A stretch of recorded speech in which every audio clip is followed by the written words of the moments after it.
Hi friends, welcome back to my channel. నేను మీ గీతాని. So ఏంది ఈ డ్రెస్లో చూస్తున్నారు అనుకుంటున్నారా? అవును, మీ ముందుకి ఈరోజు మా ఇంట్లో నేను ఏం వండుకుంటున్నా అనేది చూపిస్తున్నాను. చాలా సింపుల్ అనమాట. బ్యాచులర్స్ కూడా ఈ కొబ్బరి పచ్చడి చూసి నేర్చుకొని మంచిగా ఆరామ్సే తినొచ్చు అనమాట. సో ఇంకా అసలు లేట్ చేయకుండా ఫుల్ ఆకలి అవుతుంది. సో మరి దానికి ఏమేమి కావాలో ఒక పేపర్లో రాసుకోండి. నాకు తెలుసు చాలా మందికి కొబ్బరి పచ్చడి తెలుసు, తెలియని వాళ్ళు ఇంకొంతమంది ఉంటారు, అందులో నేను కూడా ఉన్నాను. మా మమ్మీకి ఫోన్ చేసి ఏం చేయాలి ఏంటి అన్నీ అడిగి ఈ వంట చేస్తాను అనమాట. మా మమ్మీ చాలా బాగా వంట చేస్తుంది. అండ్ నేను చెప్పుకోవడం కాదు, నా స్కూల్ ఫ్రెండ్స్, నా కాలేజ్ ఫ్రెండ్స్ ఎవరైనా కానీ చెప్తారన్నమాట. సో ఇంకా సోదా ఆపేసి వంటలోకి వెళ్ళిపోదాం, సరేనా?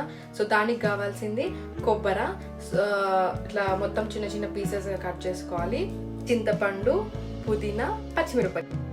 వాటితో పాటు మనకు కావాల్సింది ఉప్పు, పసుపు. ఫస్ట్ ఒక ప్యాన్ తీసుకొని మనకి కావాల్సినంత ఆయిల్ వేసుకొని, ఆయిల్ చాలా తక్కువ వేసుకోవాలి. దాంట్లో చింతపండు, పుదీనా, పచ్చిమిర్చి వేసుకొని అటు ఇటు కలపాలి.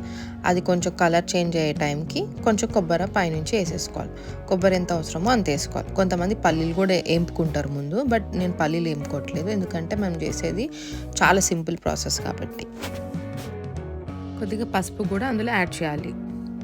అదంతా రెడీ అయ్యాక తాలింపు వేసుకోవాలి అనమాట. సో దానికంటే ముందు మనం అది చల్లారిపోయాక మిక్సీ పట్టాలి. ఎప్పుడైనా చల్లారినాకనే మిక్సీ పట్టాలి. తొందరపడి ఎక్కువ వేసినాం అనుకో మిక్సీ ఖరాబ్ అయిపోతుంది.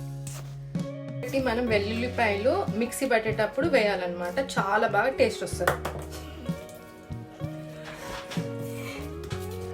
ఇంకా నేను చెప్పినట్టు వెల్లుల్లిపాయ, పసుపు, ఉప్పు అన్నీ వేసుకొని కలుపుకుంటే మనకి ఇలా అవుతుంది. దాంతోపాటు మనం తాలింపు వేసుకుంటున్నా. సో తాలింపు అయిపోగానే ఇంకా వేడి అన్నంలో వేసుకొని తినడమే. అస్సలు ఇంకా లేటే చేయొద్దు. టేస్ట్ అయితే నిజంగా చాలా మంచిగా వచ్చింది. మీరు కూడా ట్రై చేసి నాకు కామెంట్ చేయండి ఎలా వచ్చింది ఏంటని. ఇది చాలా సింపుల్ ప్రాసెస్, ఒక 2-3 మినిట్స్లో అయిపోతే, ఎక్కువ టైం కూడా పట్టదు. ఇంకా ఇది నాకైతే ఫుల్ ఆకలి అవుతుంది. ఇలా కొంచెం పచ్చడి మిగిలింది, ఇక ఇది ఇట్లా వేసుకొని ఇట్లా కలుపుకొని తింటే వేడి అన్నంలా సూపర్ ఉంటుంది. చెప్తున్నా కదా, చాలా బాగుంటుంది. ఒక్కసారి ట్రై చేయండి మీరు కూడా. నిజంగా చెప్తున్నా, సూపర్ ఉంది. నేను ఏదో నా వంట చేసినా అని చెప్తలేను, ప్రామిస్. మస్తు ఉంది తెలుసా. మీరు కూడా ట్రై చేసి ఎట్లుందో తినండి.